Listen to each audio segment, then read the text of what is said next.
Bismillahirrahmanirrahim. Good morning, dear students.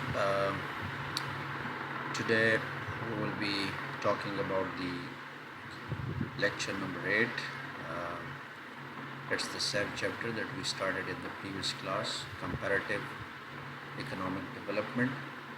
In this chapter, we studied the classification of countries by um, World Bank on the basis of income. We also studied the basic indicators of development, and previously we studied the holistic measure of human development, that was the Human Development Index, HDI. So we studied basically traditional HDI, and we also solved HDI for a few countries uh, as a homework, which some of you did and some of you didn't. Those who did, they got their marks, and those who didn't, they will be marked 0. Today we are going to talk about the NHDI, New Human Development Index.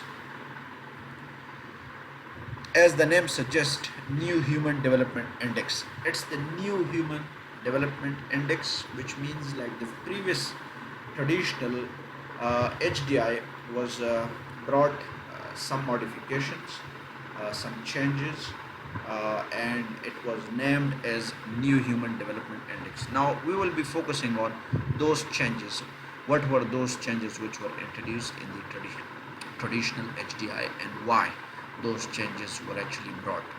So in November 2010, don't forget that traditional HDI, it was introduced in 1985 by the UNDP, and now in November 2010 the UNDP again review the traditional HDI and suggest some modifications in that HDI.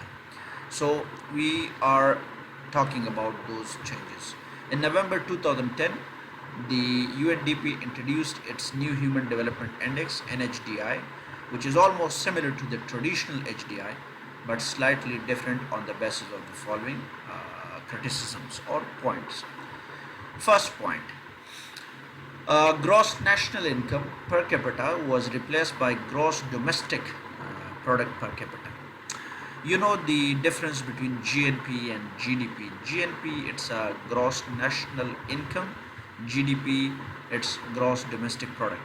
Both represents the national income of a country, but the first one, GNP, it is on the basis of citizenship, or you can say it is calculated on the basis of citizenship, while GDP is calculated on the basis of the geographical boundaries of a country.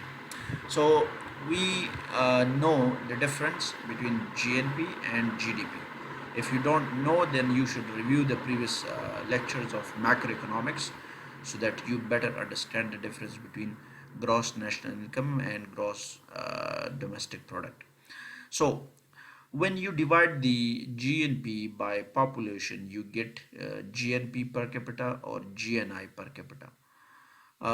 Just like we discussed the GDP per capita, in which we divided GDP by population. So here this change was brought, that is GNI per capita was replaced by gross domestic product per capita. Now why it was actually replaced? What was the reason? The reason is that when you calculate GNP only on the basis of citizenship, you ignore a lot of foreigners in your country who are also producing different goods and services, and they are getting income. Their income is ignored in GNI per capita. So that is why we have brought these changes. In fact, UNDP brought this change. It introduced the GDP per capita, because GDP represents the true income, national income of a country, because it is calculated on the basis of what? Geographical boundaries of a country, and it represents the true well-being of a country. Uh, so this was the first change. The second change, that is the new HDI, uh, was uh, was also confronted with another change, and that is the education index. was replaced completely by introducing two new education parameters like average actual educational attainment and the expected educational attainment of children today. Now, in the previous traditional HDI, we had two parameters.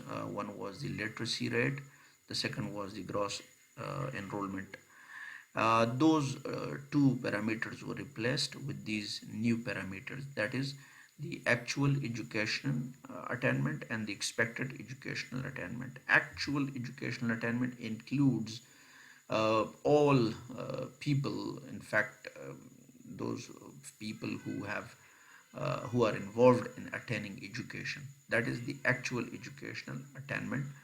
So usually we take the average of it. Like right now, how many people are involved in attaining education in Afghanistan? So you take the average of it. It is almost like literacy rate, but the literacy rate was having a particular age bracket, right? There was an age bracket, but in this parameter there is no age bracket, which means all people who are attaining education, they are considered important. And expected educational attainment of today's children, expected, like it's related to future. So you actually estimate for the future that how much children are going to attain education in the upcoming year. So that is the second parameter. So these were actually replaced, these were actually brought in this particular new HDI and replaced the previous two parameters. The third change, that is the calculation of HDI, the method of calculation. If you remember, in the traditional HDI, logarithm method was used, log method was used. Uh, Income or GNI per capita, it was taken as a log. But in this HDI, NHDI, the method of geometric mean will be used, or is used, in fact. So this is the third important change which was actually brought. There, this geometric mean and log, they have their own advantages and disadvantages. Log method usually is used when you have a high figure or a huge figure and you want to make it simple, so you usually take the log of it. While geometric mean, it's a simple average or it's a simple mean, which is usually taken geometric mean, right? So it is different than the log one. So these were basically the three important changes which were actually brought in the traditional HDI, and we call it new HDI. Okay, so we are finished with the traditional HDI and new HDI topic. Now we are going to discuss the other important topic, and that is the difference of today's LDCs with the DCs at their earlier stages. Uh, don't forget that there was a time when United States, when European countries, when Japan and other developed countries, they were actually developing countries. They were underdeveloped countries. They were agro-based countries. So that was the time, like 100 years before or 150 years before or 200 years before. These countries were not just like they are today. They were agro-based countries. They were based on agriculture. They were underdeveloped countries, or you can call it they were developing countries at that time. So how these countries actually developed. Uh, in case of Europe, for example, or Japan for that matter, or China for that matter, they almost took like around 70 years, right, to develop. Before 70 years, they were like not that much developed, just like they are today. So we are comparing that stage of developed countries, which were in which they were underdeveloped, with the today's LDCs or today's less developed countries like India, Pakistan, Afghanistan, and other less developed countries. So we are going to talk about this difference, like today's developing status of Bangladesh. Is it the same as US was actually developing 100 years before, or there is a difference? So we are going to talk about it. Uh, That is why we have this topic, and that is how low income countries today differ from developed countries in their earlier stages, right? How low income country means LDCs, less developed countries, or underdeveloped countries, or agriculture countries, right? Or agriculture economies, poor countries. امی یک نام مکمل یعنی چی از دیگه نام هم داره. ای لو انکم کنتریز دیگه نامشان گفتم که اگریکلچر کنتریز ایرا میگه، پور کنتریز هم ایرا میگه، انڈر ڈیولپ کنتریز ایرا هم میگه، سایش تھرد ورلد کنتریز هم میگه. سو هر کدام نام که باز استفاده شد که باز کنفیوژن نباشه. Today differ from developed countries at their earlier stages. Developed countries at their earlier stages means when they were actually underdeveloped or when they were actually developing. So we are going to talk about that difference, right? How differ means how they were different from each other, right? So the position of developing countries today is much different than the developed countries in their earlier stages of development in many ways, right? So we are going to talk about these ways. There are 8 significant differences in the initial stages of development. Okay, what are these 8 significant differences? Number 1, the physical and human resource endowment. Second, we will be talking about per capita income and level of GDP, climatic differences, population size and distribution, and growth differences, historical role of international migration, international trade benefit, basic scientific and technological research and development capabilities. And number 8, we will be talking about the efficacy of domestic institutions. So we are going to talk about all these 8 important ways or differences between today's LDCs and DCs or developed countries at their earlier stages or developing stage. The first one which we are going to talk about, that is the physical and human resource endowment. What does it mean, physical and human resource endowment? Endowment means gift. Every country has been gifted by nature a lot of human and physical resources, right? Human resources means manpower, labor. Physical resources here means natural resources, right? So there are usually less amount of resources in less developing countries, which restrict their speed of development as compared to developed countries. Now today's less developed countries like Afghanistan, Pakistan, India, Bangladesh, Maldives, right, or other African countries, even Arab countries, they are having a lot of resources, but those resources are hidden, those are not explored. The available resources with them, particularly natural resources, those are scarce, those are limited compared to developed countries like US and European countries and other developed countries. They were at that stage, they were having a lot of natural available resources which they used, and they increased the speed of development of those countries. But unfortunately today's less developed countries, their available amount of natural resources are not that much, although they have a lot of hidden natural resources, but that those resources needs huge capital intensive investment in order to explore and extract. Huge capital intensive investment means huge amount of money and machinery is going to be required and used in order to explore and extract these natural resources, and then we can use these resources. So there is a huge difference between these two categories of countries. uh, that is one difference on the basis of like physical resources. When you talk about the human resources, today's less developed countries, fortunately we have a lot of manpower. Our population is much high compared to developed countries uh, at their earlier stages. But the problem with today's less developed countries population is we have more population, but they are less educated and they are having less health facilities, which make them less productive. The most important thing, that is productivity, like how much a labor can produce per hour. So it depends on his education and his health. Unfortunately, in today's less developed countries, labor is poorly educated and is not having like required health facilities, so his productivity is very less in today's LDCs. While on the other hand, developed countries from the very beginning, they increased the amount of resources towards education. They allocated more resources towards education.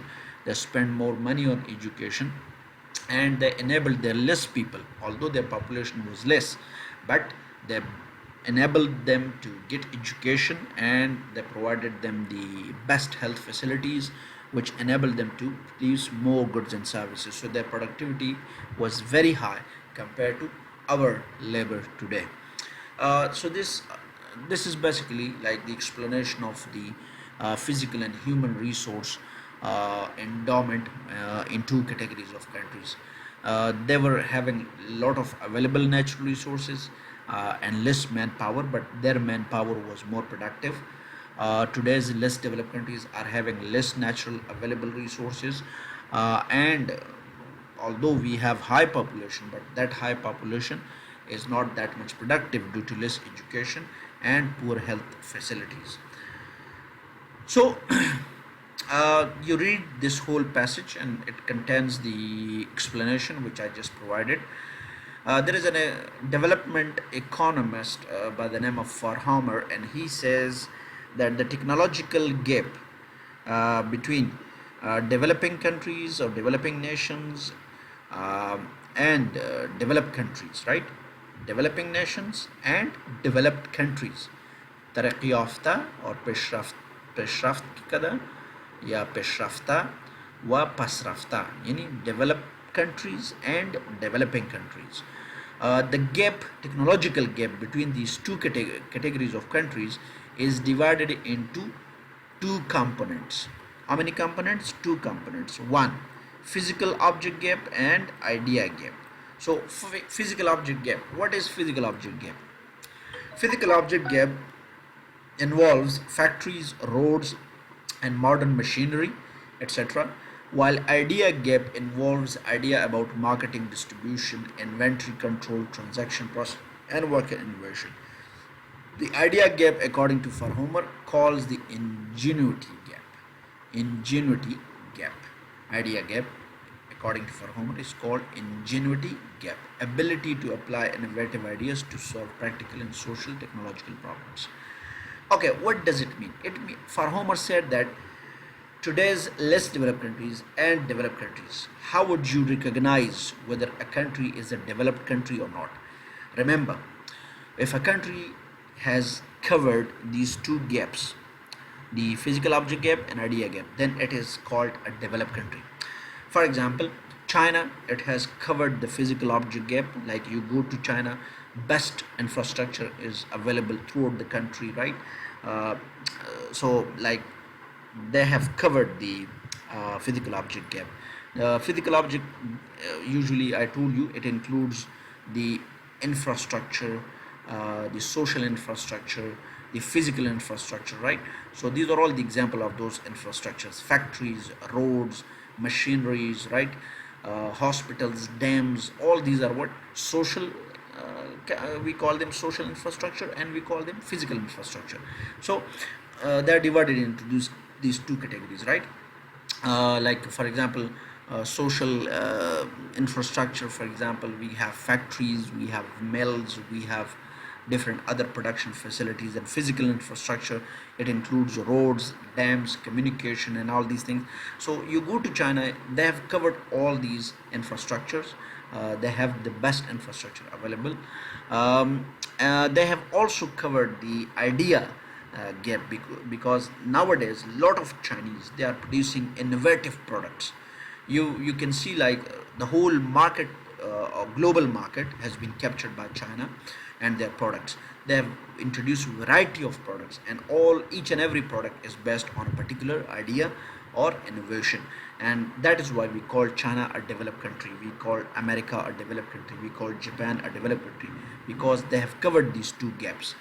On the other hand, if you talk about Dubai or if you talk about UAE countries, right, whether they are developed or not, I would say they are not developed, because although they have the best infrastructure, they have covered the physical object gap, but they have not been able to produce ideas. They have not been able to bring innovations, right, in marketing, in construction, in inventory, in production, in different sectors of life, right? So they have not like produced any innovations. All these Arabs or sheikhs, right, they have got their advisors, right, from Europe, from United States, from other countries, and those advisors are actually giving them ideas. They are giving them innovations, right? Arab themselves, they have not been able to produce ideas, right? So this is basically the difference, right? How would you recognize a country, whether it's a developed country or less developed country? So you would see these two gaps, the physical object gap and the idea gap. So for today it's enough, I think. It's the important topic. You go through all these points which I just said, and you also work out the concept of NHDI. You also work out the concept of this physical and human resource endowment. In Google, try to find more material on it, more points on it, and do some homework in terms of enriching these points, right? Shwet? أمي topic كين جماعة تشريك قدم NHDI و physical and human resource endowment إلى بفهمانن و دیگه هم إلى غنی بسازن و إلى the group شریک کنن. اگر کسی امیر نشته میکنه در گروپ شریک میکنه هم مشکل نیست. البته هدف ما است که شما یک کمی دیگه معلومات هم بگیرین و کتازی یک جا کنین که امی خوب نوت براتون جور شوه و در گروپ هم شریک کنن. زنده باشین. وقت خوش. خدا نگهدار.